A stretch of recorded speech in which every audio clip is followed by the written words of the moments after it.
నమస్తే. India's largest digital media network Suman టీవీకి స్వాగతం. ప్రస్తుతం మనతో ఉన్నారు కామాఖ్య అమృత శోధన వ్యవస్థాపకురాలు వేణుశ్యామ మాతాజీ. అమ్మవారితో మాట్లాడదాం. అమ్మ నమస్తే. అమ్మ పుష్య పౌర్ణమి యొక్క విశిష్టత, ఆ రోజు పూజా విధానం ఎలా చేయాలి అంటారు? పుష్యమాసం జనరల్గా ఏంటి అంటే నార్మల్గా అందరూ చెప్పుకునేది శూన్యమాసం అని చెప్పి, పుష్యమాసాన్ని, ఆషాఢ మాసాన్ని, ఇలా కొన్ని జ్యేష్ఠ మాసాన్ని, వీటిల్ని శూన్యమాసాలు అని చెప్తారు. ఇదేంటి అంటే పెళ్ళిళ్ళు మామూలుగా మనం చేసుకునే శుభకార్యాలు ఏమీ చేసుకోకుండా ఉండే అంటే ముహూర్తాలు కూడా ఉండవు అని. కానీ యోగపరంగా ఈ మాసాలు చాలా గొప్పవి. Gautam neuro care, brain stroke, migraine, fits, brain and spine surgeries కి బెస్ట్ న్యూరో సర్జన్. ఎంత గొప్పవి అని అంటే, ఇప్పుడు పుష్యమాసం గురించి మనం మాట్లాడుకున్నప్పుడు మనకు తొందరలోనే పుష్య పౌర్ణమి వస్తుంది.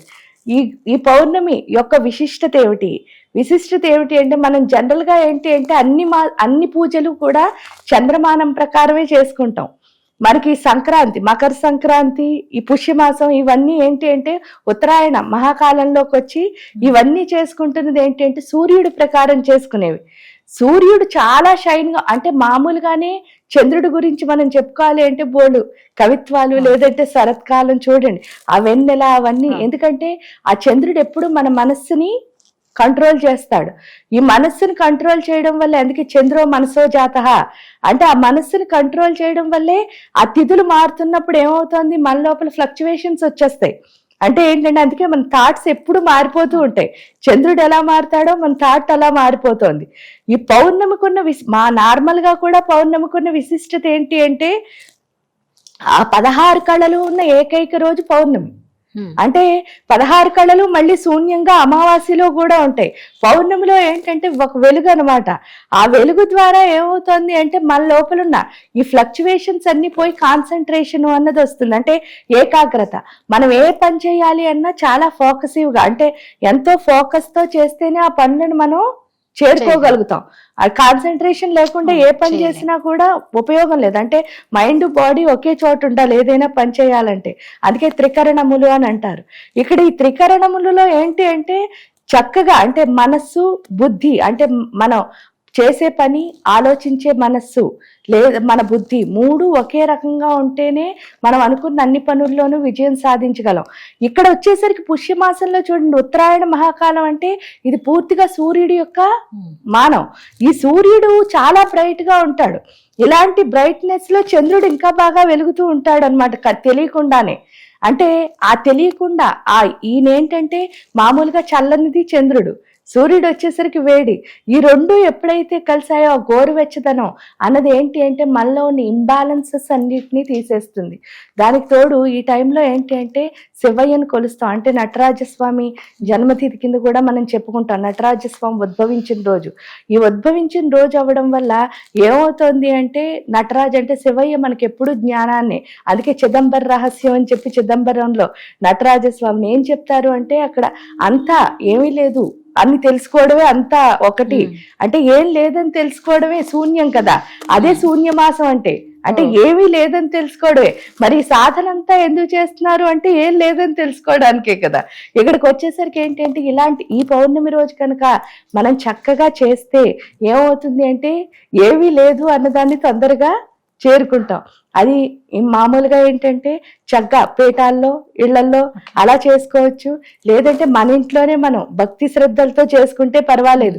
నాకు కాన్సన్ట్రేషన్ కుదరటం లేదండి అని అనుకున్నప్పుడు చక్కగా క్షేత్రాలకు వెళ్ళి చేస్తే చాలా గొప్పది. అది కూడా శివక్షేత్రాలకు వెళ్ళి చేస్తే మనం నిజంగా ఏమీ లేదు అన్నదాన్ని చాలా తొందరగా చేర్చుకోగలిగిన రోజు ఆ పుష్య పౌర్ణమి.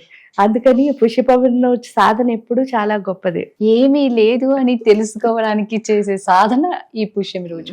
ఫైనల్ అదే కదా చెప్తారు. అంతా చేస్తాము, అంతా చేశాక ఏం తెలుస్తున్నాం అంటే ఏమీ లేదు. లలితా సహస్రం కూడా చూడండి, అమ్మవారిని ఎంతో అందంగా పొగుడుతారు. ఇంకే దేవతనైనా సరే ఫస్ట్ కాళ్ళతో మొదలెట్టి ముఖం వరకు, శిరస్సు వరకు వస్తున్నాం. కానీ లలితా సహస్రనామాలు ఒక్కటే మీరు చూస్తే ఫస్ట్ ముఖం నుంచే మొదలు పెడతాం.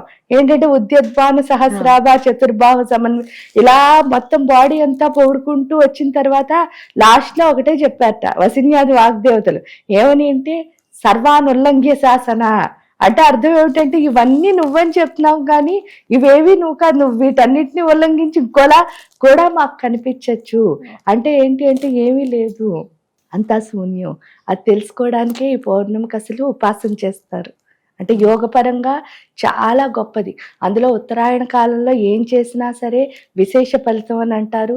ఈ పౌర్ణమి ఇంకా గొప్పది. అమ్మ, మీరు క్షేత్రాలు అన్నారు కదా, ఎటువంటి క్షేత్రాలకు వెళ్తే మంచిది అంటారు? అంటే ఆధ్యాత్మికంగా గొప్ప క్షేత్రాల కింద చెప్పుకోవాలి అంటే అంటే చాలా గొప్ప ఉన్నాయి. మనకి దగ్గరలో కాలి అంటే కంచి క్షేత్రానికి వెళ్తే, ఎందుకంటే అది మోక్షప్రదమైన క్షేత్రం, కంచికి వెళ్ళొచ్చు.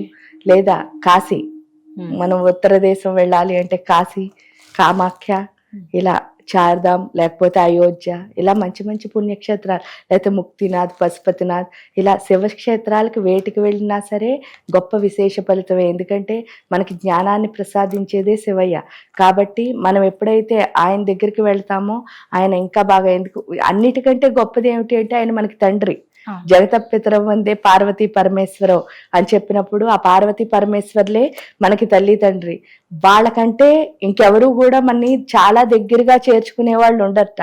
కాబట్టి ఆ తండ్రి దగ్గరికి ఎప్పుడైతే వెళ్తామో మన ఆయన తీసుకెళ్లి అమ్మ దగ్గరికి చేరుస్తాడు అని సౌందర్యలహరిలో శంకరాచార్యులు వారు రాశారు.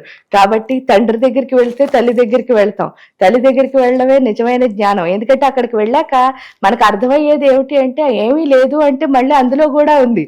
ఏముందిట అంటే చూడండి, ఇక్కడ వరకు ఎలా చూస్తాం అంటే శక్తి అంటే ఈవిడ ఎనర్జీ అనుకుంటున్నాం, జ్ఞానం అంటే ఏమనుకుంటున్నాం, శివయ్య జ్ఞానం ఆయన ఇస్తాడు, శక్తి ఈవిడిస్తుంది అనుకుంటాం. కానీ తీరా అమ్మ దగ్గరికి వెళ్ళిన తర్వాత పూర్తిగా అర్థమయ్యే విషయం ఏమిటి అంటే శివయ్యే మనకి ఎనర్జీ ఇస్తున్నాడు, ఉత్సాహాన్ని. అమ్మ ఏమిస్తుంది అంటే జ్ఞానాన్ని ప్రసాదిస్తుంది. అంటే మనకు చూడడానికి ఏమో ఒకలా కనిపిస్తుంది, కానీ దగ్గరికి వెళ్ళేసరికి ఆ స్థితి ఇంకోలా ఉంటుంది. దాన్ని మనం చేరుకునే స్థితి ఈ మాసంలో శివాశక్తులు ఇస్తారు. కాబట్టి వాళ్ళిద్దరి క్షేత్రాలు వేటికి వెళ్ళినా సరే మనకి గొప్ప ఫలితమే వస్తుంది. అందులో ఉత్తరాయణ పుణ్యకాలంలో ఏ క్షేత్రానికి వెళ్ళినా గొప్ప ఫలితమే వస్తుంది. చాలా చక్కగా చెప్పారమ్మా, ధన్యవాదాలు.